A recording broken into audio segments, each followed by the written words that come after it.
Burkina Faso pul vahidi. Qərbi Afrikada yerləşən Burkina Faso dövlətinin keçmiş adı Üst Volt olub.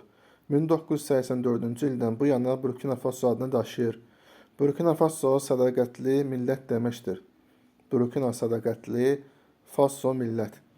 Ölkənin paytaxtı Uqaduqa şəhəri, əhalisinin sayı təxminən 23 milyon nəfərdir.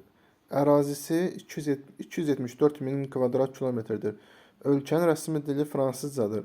Bununla yanaşı müxtəlif etnik qrupların dilləri geniş şəkildə istifadə olunur. Burkina Fasonun iqtisadiyyatı kənd təsərrüfatına əsaslanır. Amma ən əsas rolu qızıl və mineral ehtiyatlar oynayır.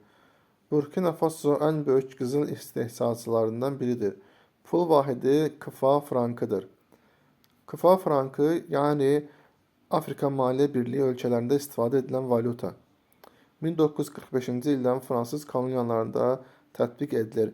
1 manat təxminən 354 KFA frankına və ya daha yaxşı başa düşülməsi üçün 354 Burkina Faso frankına bərabərdir.